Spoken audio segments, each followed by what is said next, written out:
जनपद मैनपुरी के करहल विधानसभा सीट का उपचुनाव अब रोचक दौर में पहुंच गया है।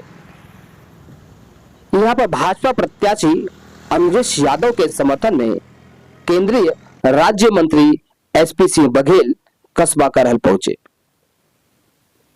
जहां उन्होंने पत्रकारों के सवालों का सीधा चुनावी संवाद किया है। उन्होंने कहा है कि लोहे को लोहा ही काटता है, इसलिए सपा प्रत्याशी के सामने भाजपा ने यादव प्रत्याशी को उतारकर जीत हासिल करने की रणनीति बनाई है। अन्य तमाम मुद्दों को लेकर एसपी सिंह बघेल ने क्या कुछ कहा है, आइए सुनते हैं उनकी जुबानी। वही दूसरी तरफ उनके कुपाल थे। क्या इस बार चुनाव में देखने को मिला, क्योंकि एक बार बघेल साहब से एक बार अखिलेश जीते, इस बार कुपा बदली है, क्या देखने को मिलेगा चुनाव? जैसा मैंने कहावत सुनी अपने पुरखों से कि लोहा लोहे को काटता है, गैर गैर को मारता है, कांटे से कांटा निकलता है। तो ये सेठई परिवार की रणनीति, कूटनीति, डिप्लोमेसी तो बेहतर अच्छे तरीके से जानते हैं, उनकी कमजोरियां और उनकी खूबियों को जानते हैं। दूसरा, राजनीतिक परिवार के सुपुत्र हैं, स्वयं जिला पंचायत अध्यक्ष भी, ब्लॉक प्रमुख भी और इसके हिस्से के एमएलए भी रह चुके हैं। इसलिए इनके और इस इलाके में प्रतिष्ठित यादव परिवारों की अगर जिम्मेदारी रही है तो भरौल की रही है, और अजात शत्रु में इनका कोई दुश्मन नहीं है। उससे बात रही होगी कि रिश्तेदारों के खिलाफ लड़ना पड़ा होगा। वो रिश्तेदार अपनी गिरेबान में झांक के देखें कि आखिर उनको छोड़ने की आवश्यकता मुझे और इनको क्यों पड़ी। खैर, तो इनके पास भारतीय जनता पार्टी का हर बूथ का गठन है। हमारे पास 7 मोर्चे हैं, दुनिया की सबसे बड़ी पार्टी है। लेकिन जो बबलू के पास अपने निजी भी स्वजाति बंधु और नजदीक रिश्तेदार हैं, जो बस्ता भी लगाएंगे और इसके अलावा हमारे बस्ते को मजबूती भी प्रदान करेंगे, जो फर्जी वोट नहीं जमने देंगे, जो फर्जी हाईपोल नहीं होने देंगे, और जो इलेक्शन के दिन बात बात पे रोका राखी टोका टाकी करेंगे और जेन्युइन वोट को ही डलने देंगे। और जिस दिन करहल में जेन्युइन वोट पड़ जाएगा उस दिन भारतीय जनता पार्टी अपना चुनाव जीत जाएगी। अच्छा, सरकार के ऊपर लगातार समाजवादी पार्टी हमला कर रही है। यूपीपीएससी के एग्जाम को लेकर छात्रों पे लाठीचार्ज हुआ, उसको लेकर अखिलेश बता रहे हैं कि सरकार एग्जाम एक साथ नहीं करा सकती और वन नेशन वन इलेक्शन की बात है। कम से कम अखिलेश के यादव से यूपीएससी शब्द अच्छा नहीं लगता है। मैं अपनी स्पष्ट बात कहने के लिए जानता हूं, इसी मैनपुरी लोकसभा के डिग्री कॉलेज के प्राचार्य जी यूपीएससी के मेंबर और चेयरमैन हुए हैं। वो कार्यकाल उत्तर प्रदेश के पब्लिक सर्विस कमीशन का काला युग था, इसलिए उनके मुंह से बातें शोभा नहीं देती। लाठीचार्ज को किस तरह से आप? नहीं, लाठीचार्ज जो होता है वो अनलॉफुल असेंबली जब होती है, उनको चेतावनी दी जाती है, कहा जाता है, धारा 144 होती है, उसके लिए वो होता है। लेकिन छात्रों के साथ न्याय होगा, छात्रों के साथ अन्याय कभी नहीं होगा। मंत्री लगातार पोस्टरबाजी का सिलसिला लगातार जारी बना हुआ है। जहाँ एक तरफ मुख्यमंत्री योगी आदित्यनाथ कह रहे हैं बटोगे तो कटोगे, वहीं दूसरी तरफ अखिलेश यादव पोस्टर लग रहे हैं कि 27 में सिलेक्टेड और राहुल को अर्जुन बताया है।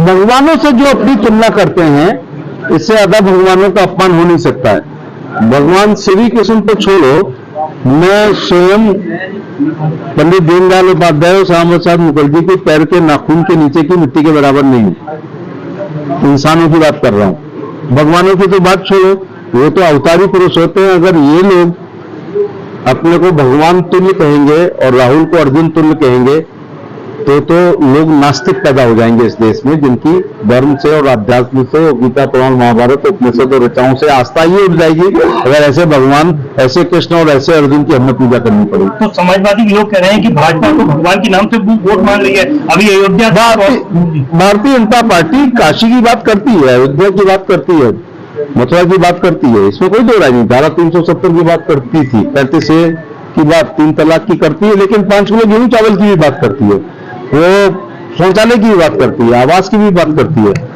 आयुष्मान कार्ड की भी बात करती है, विश्वकर्मा योजना की भी बात करती है, किसान सम्मान निधि की भी बात करती है, विधवा विकलांग वृद्धावस्था पेंशन की भी बात करती है। तो ऐसा बात नहीं है, धर्म एक दीर्घकालीन राजनीति है और राजनीति एक अल्पकालीन धर्म है। नहीं, सभा के लोग तो कह रहे हैं जब इलेक्शन आता है तब भाजपा भगवान को आगे करती है। भारतीय जनता पार्टी के कार्यकर्ता यहीं पे बैठे हैं, उनके हाथों में कलावे आप देख सकते हो, उसके भी हाथ में, इसके भी हाथ में, इसके भी हाथ में, मेरे भी हाथ में, इसके भी हाथ में। इसका मतलब और भारत माता की जय से, वंदे मातरम से हम लोग अपनी शुरुआत करते हैं। और पर्चा दाखिल भी किसी मंदिर में या प्रणाम करके ही, पूजा करके ही करते हैं। तो साल भर 365 दिन भारतीय जनता पार्टी के नेता और कार्यकर्ताओं के मूल प्रवृत्ति में धर्म है, पूजा है, व्रत है और उपवास है। मैंने कितना छोटा सा उदाहरण दिया, 1 सेकंड में सिद्ध हो गया, यहीं पे सिद्ध हो गया। अच्छा, मायावती ने एक बयान दिया है कि लगातार पोस्टरबाजी चल रही है, भाजपा भी दे रही है, सपा भी दे रही है, लेकिन मायावती ने कहा है कि बसपा में अगर जुड़ोगे तो सुरक्षित रहोगे। बसपा में जुड़ेंगे तो प्रधान भी नहीं बन पाएंगे, क्योंकि 403 सीटों में केवल 1 सीट है और एक भी एमपी नहीं है। तो इससे तो जो छोटे दल बने हैं, जैसे अपना दल के पास एमपी एमएलए हैं, राजभर जी के एमपी एमएलए हैं, संजय निषाद की पार्टी के एमपी एमएलए हैं, लेकिन बहुजन समाज पार्टी जो 4 बार सरकार बनाई और 7 से 12 पूर्ण बहुमत की सरकार बनाई, उसके एक भी मेंबर नहीं है, तो लोग वहां नहीं जोड़ेंगे।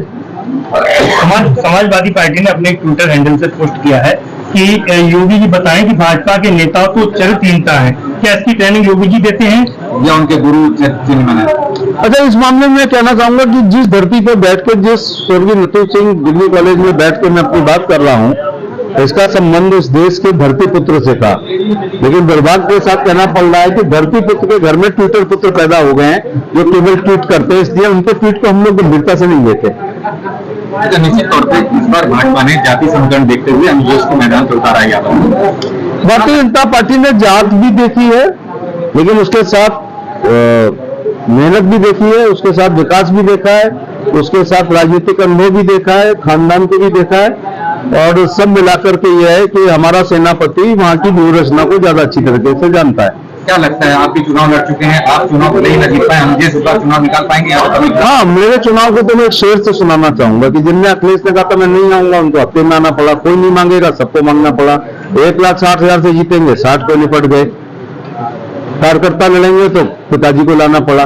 तो मेरा चुनाव तो खूंटे से बांधने के लिए था, जिसमें मैं इतना सफल हुआ कि घर के 5 लोग 5 सेकंड के लिए भी बगल में भोगांव या किसनी नहीं गए। स्वर्गीय नेताजी को आना पड़ा, नेताजी कहीं नहीं गए। अगर उनका आना आम बात है तो बगल की सीटों पर नहीं गए वो, बर्तना बिजूना और यहाँ कहीं भी और बिलिया पर। तो मैं तो एक शेर सुनाता हूँ कि कातिल बहुत दलील हुआ मेरा सर काटकर, हमने दिलों को जीत लिया जंग हार कर। तो वो तो खूंटे से बांधने का चुनाव था, ये जीतने का चुनाव।